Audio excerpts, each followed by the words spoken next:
Good morning to all. आज का मेरा टॉपिक है arithmetic progression, AP. Short form में इसको एपी अर्थमेटिक प्रोग्रेशन को कहते हैं। समझते हैं क्या है। An AP is a sequence of numbers such that the difference between any two successive terms is constant, which is called common difference। ठीक है, and is denoted by a small d। तो समझते हैं ये एपी क्या है। तो AP एक ऐसे नंबर्स के सीक्वेंस है, ऐसे नंबर्स का सीक्वेंस है जिसके टू सक्सेसिव नंबर्स के बीच एक कॉमन डिफरेंस होता है। किसी भी दो सक्सेसिव नंबर्स के बीच का जो डिफरेंस है वो कांस्टेंट होता है, वो फिक्स होता है, और उसे हम स्मॉल डी से डिनोट करते हैं, जिसको कॉमन डिफरेंस कहते हैं। जैसे एक एग्जांपल लेते हैं, हम जितने भी नेचुरल नंबर्स का सीक्वेंस है, जैसे 1 2 3 4 ऐसे करके हम कहते आगे बढ़ते जाएं अप टू इन्फिनिटी। तो ये जो सीक्वेंस हुआ नंबर्स का, नेचुरल नंबर्स का, इसमें तुम देख रहे हो दूसरा डिजिट तुम्हारा 2 है, पहला 1 है, तो दोनों के बीच का अंतर कितना हुआ? 1 का हुआ। फिर दूसरे और तीसरे डिजिट के बीच का भी अंतर 1 ही हुआ। तीसरे और चौथे डिजिट का अंतर भी 1 ही हुआ। चौथे पांचवें के बीच का भी ऐसे ही। किसी भी टू सक्सेसिव डिजिट्स के बीच का जो डिफरेंस होगा, जिसको हम कॉमन डिफरेंस स्मॉल डी से डिनोट करेंगे, वो इस केस में 1 है। ठीक है, तो यहां पर कॉमन डिफरेंस स्मॉल डी की वैल्यू 1 हो गई, और चूंकि ये कॉमन डिफरेंस जो है किसी भी टू सक्सेसिव नंबर्स के बीच है, इसीलिए इस सीक्वेंस को हम एपी कहेंगे। ठीक है, एक दूसरा एग्जांपल लेते हैं।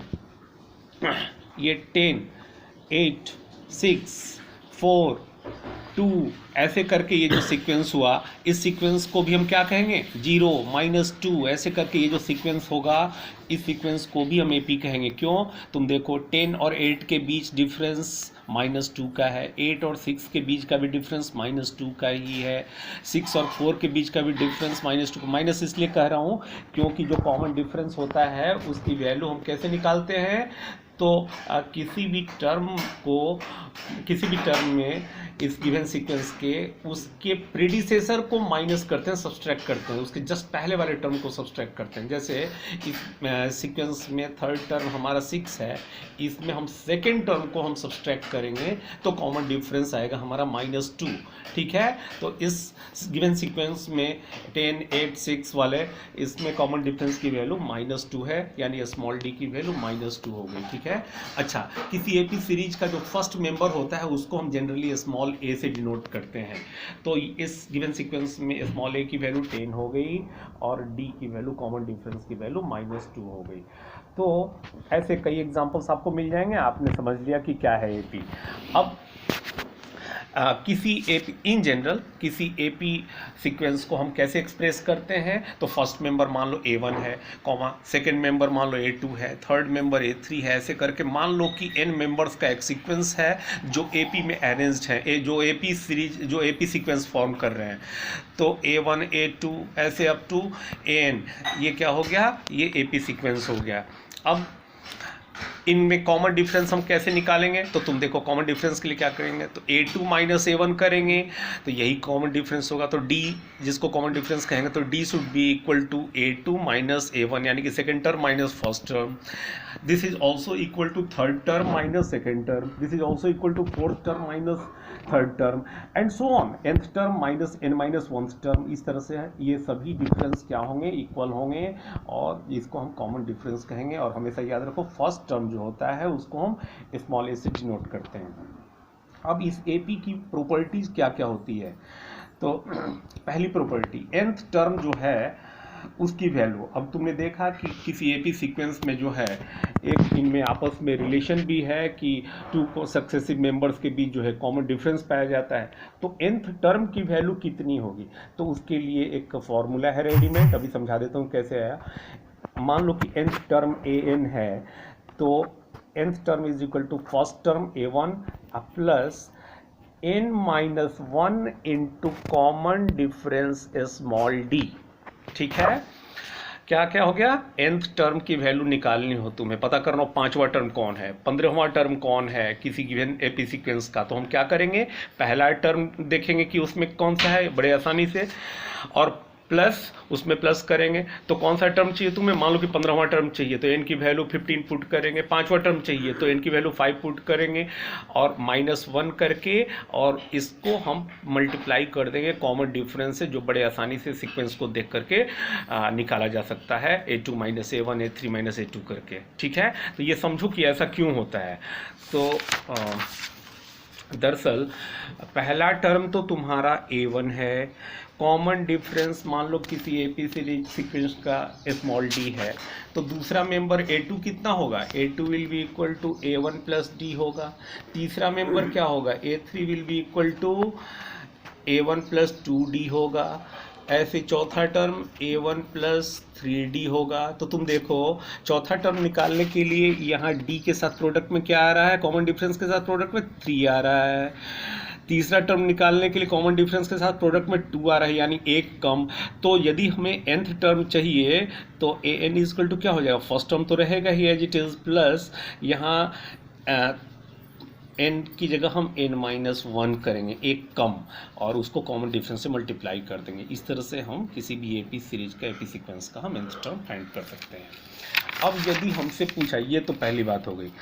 अब मान लो कि एक सीक्वेंस है, एपी सीक्वेंस है, ये तय हो गया, तो उसमें n टर्म्स का सम करना हो हमें। जैसे मान लो कि जो नेचुरल नंबर्स हैं उसमें से फर्स्ट 10 नेचुरल नंबर्स का सम करना है, फर्स्ट 50 नेचुरल नंबर्स का सम करना है, या कोई ज़रूरी थोड़ी है कि ये नेचुरल नंबर ही हो, कोई भी सीक्वेंस हो एपी यदि है, जिसको पहचानना बड़ा आसान है, देख लेंगे कॉमन डिफरेंस जो है इक्वल मेंटेन है कि नहीं टू सक्सेसिव नंबर्स के बीच का, और उसे पता चल जाएगा हमें। तो किसी भी ऐसी सीरीज को यदि हम लें और उसके किसी भी एक पर्टिकुलर नंबर ऑफ टर्म्स को हम ऐड करना चाहें, तो उसका जो समेशन होगा उसके लिए रेडीमेड फॉर्मूला आपको दे रहा हूं, और वो है Sn, n टर्म्स का।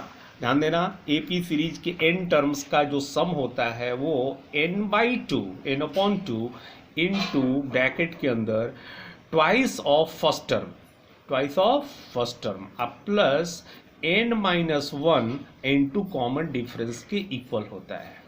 ठीक है, अच्छा ध्यान देना, n टर्म्स का योग, n टर्म्स का सम क्या हो जाएगा, n/2 into twice of first term अब plus n-1 into common difference. ठीक है, इस फॉर्मूला को याद कर जाइएगा आप, इसको डायरेक्टली अप्लाई करेंगे हम लोग। कुछ प्रॉब्लम, सैम्पल प्रॉब्लम्स मैं कराऊंगा यहाँ, और कुछ प्रॉब्लम्स मैं दे रहा हूँ, और आगे बहुत काम आने वाली चीज़ है ये, इसीलिए मैं इतनी मेहनत कर रहा हूँ मैथमेटिकल टूल्स पे। अच्छा, इस फॉर्मूला एक दूसरे रूप में लिखा जा सकता है, n/2 तो एज इट इज़ रहा, और तुम अभी देखे हो कि यहाँ पर ये इक्वेशन 1 में ये जो प्रॉपर्टी 1 है, इसमें an की वैल्यू a1 प्लस n-1d है। ये जो समेशन वाला फॉर्मूला है, इसमें भी ब्रैकेट के अंदर वाले टर्म में तुम देख रहे हो कि n-1 इंटू डी वाला एक टर्म है, और एक टर्म 2a1 है। तो अगर इस 2a1 को हम a1 प्लस a1 लिखें, और उसमें से एक a1 प्लस n-1d को एक साथ कर दें, तो वो बन जाएगा तुम्हारा an। तो इस फॉर्मूला को हम, और एक a1 रह जाएगा इसमें एज इट इज़, तो इस Sn को हम ऐसे भी लिख सकते हैं, Sn equal to n/2 as it is. एक a1 इसमें से निकाल लिया, वो a1 यहाँ रह गया, और दूसरा a1 n-1 इंटू डी के साथ मिल करके ये an बन गया, nth टर्म। तो एक तरह से यूँ समझो कि यदि हमें कोई एपी सीरीज दे रखी है, उसका फर्स्ट मेंबर मालूम है और उसका nth मेंबर मालूम है, तो फर्स्ट मेंबर और nth मेंबर का सम इंटू n/2 करने पर क्या हो जाएगा, हमें सभी n टर्म्स का समेशन मिल जाएगा, first term plus last term into n/2। ठीक है, और तो ये ज़्यादा कन्वीनियंट होगा। आप चाहो तो जो आपको कन्वीनियंट लगे, सूट करे, आप इसको यूज़ करना। तो ये दो फॉर्मूला, एक तो nth टर्म की वैल्यू निकालने के लिए, दूसरा सभी n टर्म्स का जोग निकालने के लिए, समेशन निकालने के लिए ये दूसरा वाला फॉर्मूला इस्तेमाल होगा। अब कुछ एग्जाम्पल की मदद से हम समझते हैं कि आखिर प्रैक्टिकल क्वेश्चंस कैसे होते हैं। तो एक सीक्वेंस हमें दे रखा है 9, 12, 15, 18, 21, ऐसे करके 24 आएगा, इसके बाद 27 आएगा, समझ ही रहे हो। ठीक है, तो साफ दिख रहा है कि ये एक एपी सीक्वेंस है जिसके टू सक्सेसिव मेंबर्स के बीच जो कॉमन डिफरेंस है दैट इज इक्वल टू 3। ध्यान देना, 3 है। 12 माइनस 9 मतलब 3, 15 माइनस 12 मतलब 3 प्लस 3। तो हमें पूछा क्या है, पहला question, identify the 10th term. देखो 5 टर्म तो दे ही रखा है, 10वां मेंबर क्या होगा, 10th टर्म क्या होगा, वो हमें निकालना है। दूसरा क्वेश्चन पूछा है find the sum of first 10 terms. ध्यान देना, इन दोनों प्रॉपर्टीज का इस्तेमाल पूछा है हमसे। तो nth टर्म यानी ए 10th टर्म निकालने के लिए हम क्या करेंगे, A10 इज इक्वल टू हो जाएगा A1, ये पहला फॉर्मूला लगा दो, A1 फर्स्ट टर्म अब plus n minus 1d, n की वैल्यू पुट कर देंगे 10, d कॉमन डिफरेंस हम 3 निकाल चुके हैं। तो हियर A1 की value is n, first member देखो क्या है इस सीक्वेंस का 9 है, तो A1 हो गया 9। कौन सा टर्म निकालना हमें, तो 10वां टर्म निकालना, तो n की वैल्यू हो गई 10। कॉमन डिफरेंस क्या है, small d is equal to 3 निकाल लिया, किसी भी टर्म को उसके प्रेडिसेसर टर्म में सब्सट्रैक्ट करके निकाल लो, तो 12 माइनस 9 ये 3 आ गया। तो हमें इस फॉर्मूला में A1 मालूम, n मालूम, d मालूम, तो A10 कितना हो जाएगा, 10th टर्म क्या हो जाएगा, 10th टर्म हमारा फर्स्ट टर्म की जगह पुट करो, A1 की जगह 9 प्लस n की जगह पुट कीजिए 10, 10 माइनस 1 इंटू कॉमन डिफरेंस हो गया 3। अब आप देखिए ये टर्म क्या बन गया, ये 9 प्लस 10 माइनस 1 हो गया 9 इंटू 3, 9 3 जा 27, 27 प्लस 9 जो कि हो गया 36। तो इस तरह से 10th टर्म हमारा 36 आ गया। अब हमसे पूछा है कि find the sum of first 10 terms, शुरू के 10 टर्म का योग निकालना है हमें, यानी कि 9 plus 12 plus 15 plus 18 plus 21 plus आगे जो भी है अप टू 10 टर्म्स, इन सब का समेशन निकालना है हमें। तो ऐसे तो निकालने में बहुत टाइम लगेगा, लेकिन रेडीमेड फॉर्मूला यूज़ करते हैं तो बड़ी आसानी से काम हो जाएगा। तो S10 कितना हो जाएगा, शुरू के 10 टर्म्स का जो समीशन होगा वो रेडीमेड फॉर्मूला क्या है आपका, n/2 इंटू फर्स्ट टर्म और last plus last term, 10th term मेरा मतलब। तो यहाँ पर n की वैल्यू पुट कर दीजिए, 10/2 हो गया, ये फर्स्ट टर्म हो गया 9, और आपका लास्ट टर्म जो है 10th टर्म जो कि अभी जस्ट हमने फाइंड किया है फर्स्ट क्वेश्चन में, वो दैट इज 36। इन दोनों को ऐड करिए आप, और उसके बाद ये 2 5 जो हो गया, और यहाँ पर 36 प्लस 9, ये दिस इज 45, 45 को 5 से मल्टीप्लाई करो, this result is equal to 225। ठीक है, तो ये बड़े सिंपल एक एग्जाम्पल में आपको सब समझ में आ गया होगा कैसे इन दोनों फॉर्मूला का इस्तेमाल करता है। एक दूसरा क्वेश्चन लेते हैं, find the sum of all natural numbers from 1 to 100, 1 से लेकर 100 तक जितने भी नेचुरल नंबर्स है सबको जोड़ना है। अगर तो क्या करेंगे हम, देखो फर्स्ट टर्म क्या है, फर्स्ट मेंबर हमारा 1 है, A1 की वैल्यू हो जाएगी 1, लास्ट मेंबर क्या है, nth टर्म हमारा 100 है, तो an की वैल्यू हो गया 100।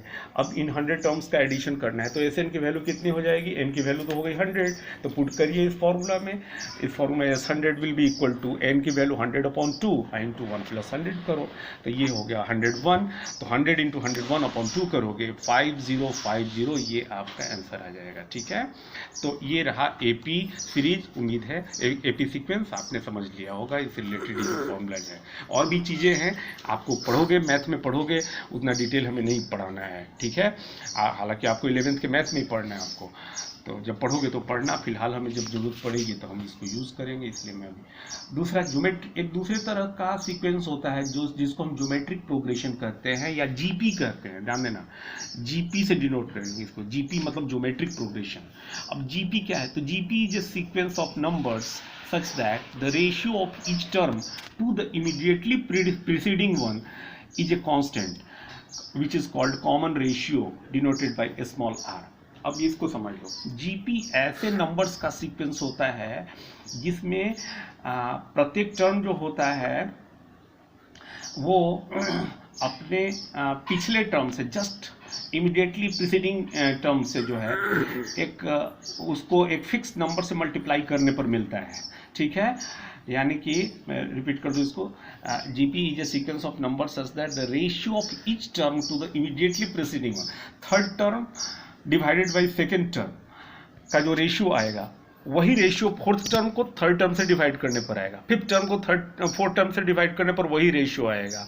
मतलब किसी भी टर्म को आप उसके पहले वाले टर्म से जस्ट डिवाइड करते, जस्ट पहले वाले टर्म से डिवाइड करते हैं तो रेशियो जो है कांस्टेंट आता है। और इस तरह से रूल को फॉलो करते हुए जो सीक्वेंस हमें दिखाई दे, समझ लेना कि वो GP है। जैसे एक एग्जांपल की मदद से समझते हैं, ज़्यादा क्लियर होगा।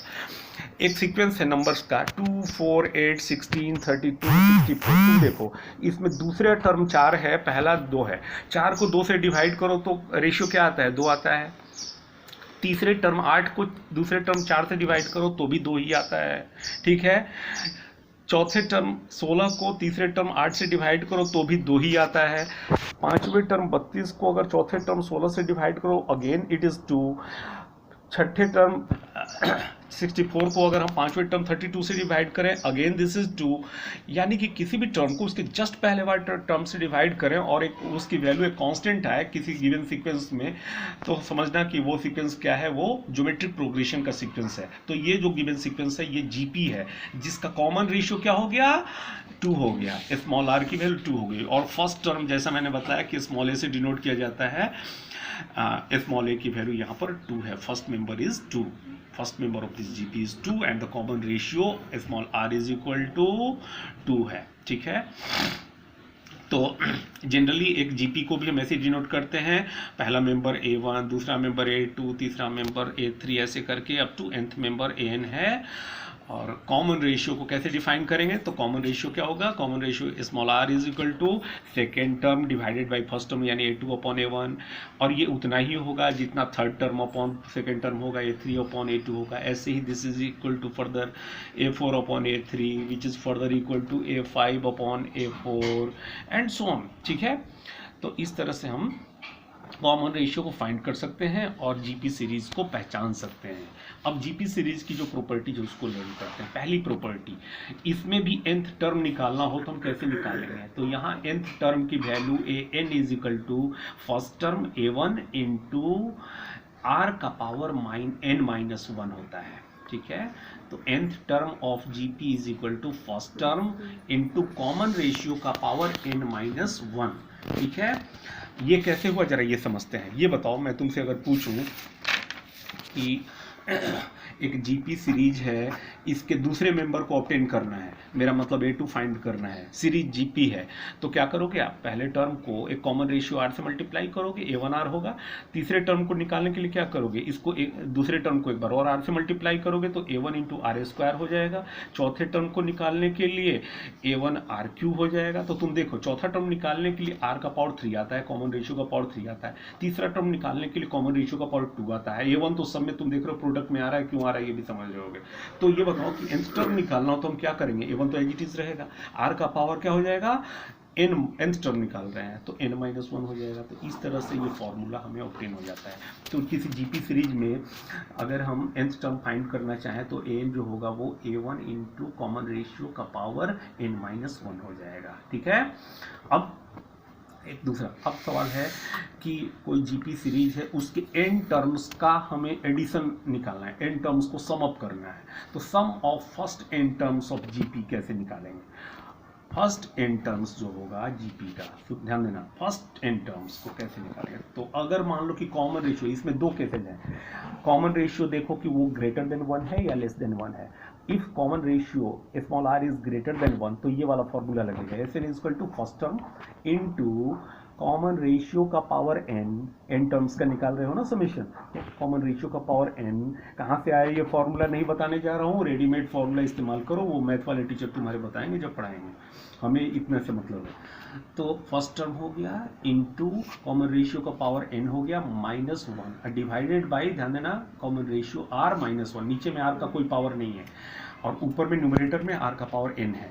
तो मैं रिपीट कर दूं, Sn n टर्म्स का, फर्स्ट n टर्म्स का जो एडिशन होगा, समेशन होगा जीपी सीरीज में, वो Sn is equal to A1 यानी कि फर्स्ट टर्म इनटू ब्रैकेट के अंदर कॉमन रेशियो का power n minus 1 upon common ratio minus 1 bracket closed, और ये तब होगा when r common ratio is greater than 1। तो कॉमन रेशियो आप चेक कर लीजिएगा पहले, ग्रेटर देन 1 है या less than, if it is greater than 1 this formula should be used. अच्छा, लेस देन 1 हो कॉमन रेशियो तब कौन सा फॉर्मूला लगेगा, तो ये वाला फॉर्मूला लगेगा। Sn इज इक्वल टू, थोड़ा सा मॉडिफाई हो जाएगा सेकंड वाला, Sn is equal to A1 into यहाँ ये r का पावर n माइनस 1 की जगह 1 माइनस r का पावर n हो जाता है, अपॉन डिनोमिनेटर में 1 माइनस r हो जाता है, r माइनस 1 की जगह 1 माइनस r हो जाएगा, मतलब r पहले आ जाता है 1 बाद में आ जाता है, यूँ समझ लो। अच्छा, एक और केस लेते हैं। यदि r काफ़ी, r जो है 1 से छोटा है, ठीक है, आर काफ़ी छोटा है 1 से, if R is very very less than 1, ऐसी स्थिति है। तो इन टर्म्स का जो समीशन होगा वो उसके लिए एक रेडीमेड फॉर्मूला है A1 अपॉन 1 माइनस आर। ध्यान देना, अगर कॉमन रेशियो 1 से काफ़ी छोटा हो, 1/10 हो, 1/100 हो, तो ऐसी स्थिति में होगा क्या कि ये जो r का पावर n है ये और भी छोटा हो जाएगा। तो इसको हम इग्नोर कर सकते हैं, और इसको जब इग्नोर कर देंगे तो न्यूमरेटर में बच जाएगा ये 1, और जो कि A1 से मल्टीप्लाई होकर के A1 रह जाएगा, नीचे तो 1 माइनस आर रहेगा। तो ये रेडीमेड फॉर्मूला हो गया, लेकिन ये तब के लिए है when r is much less in comparison to 1, तब n टर्म्स का समेशन जीपी सीरीज में आप निकालने के लिए ये फॉर्मूला इस्तेमाल करोगे। n is equal to A1 first term divided by 1 minus common ratio. ठीक है, इस फॉर्मूला का इस्तेमाल करके प्रॉब्लम करते हैं। तुम देखो, जैसे पूछा है find the sum of infinite geometric sequence. एक सीक्वेंस हमें दे रखा है जो जीपी है 1/2, 1/4, 1/8, अब इस सीक्वेंस से अप टू इन्फिनिटी जा रही है। ठीक है, तुम देखो इसका फर्स्ट मेंबर a जो है 1/2 है, तो a की वैल्यू 1/2 हो गई। तुम देखो 1/2 को 1/2 से मल्टीप्लाई करते हैं तो दूसरा मेंबर मिलता है, दूसरे मेंबर को भी 1/2 से मल्टीप्लाई करें तो तीसरा मेंबर मिलता है, तीसरे मेंबर को 1/2 से मल्टीप्लाई करें तो चौथा मेंबर मिलेगा। यानी कि यहाँ पर जो कॉमन रेशियो की वैल्यू स्मॉल r है दैट इज इक्वल टू 1/2। और अभी मैंने कहा है इनका समेशन निकालने के लिए आपको ध्यान देना होगा कि whether r is less than 1 और ग्रेटर देन 1, मोर देन 1। तो यहाँ पर r जो कि कॉमन रेशियो 1/2 आया है दैट इज लेस देन 1। जब लेस देन 1 हो तो कौन सा फॉर्मूला यूज करोगे? रेडीमेड फॉर्मूला आपका Sn इज इक्वल टू यहाँ पर first term divided by 1 minus R हो जाएगा। फर्स्ट टर्म आपका 1/2 है अपॉन 1 माइनस आर का मतलब 1 माइनस आर की वैल्यू पुट करिए 1/2, ये हो जाएगा आपका कैलकुलेट करने पर 1, चूंकि 1 माइनस 1/2 ये डिनोमिनेटर हो गया 1/2, न्यूमरेटर डिनोमिनेटर दोनों इक्वल हो गए, the ratio is equal to 1। तो बड़े सिंपल क्वेश्चंस एक दो हमने कराए, सिर्फ उद्देश्य इतना था कि आप समझ जाएं एपी सीरीज क्या होता है, जीपी सीरीज क्या होता है, और इसमें nth टर्म की वैल्यू कैसे निकालते हैं और n टर्म्स का समीशन कैसे निकालते हैं। फिजिक्स में हमें बस इतने ही काम की चीज़ है, इसकी ज़रूरत है हमें। और अब मैं आपको कुछ होमवर्क क्वेश्चंस दे रहा हूँ, ये 5-6 क्वेश्चंस, इनको आप करके आज नहीं तो कल तक आप जरूर सेंड कर देंगे, पोस्ट कर देंगे। अभी के लिए इतना ही, थैंक यू।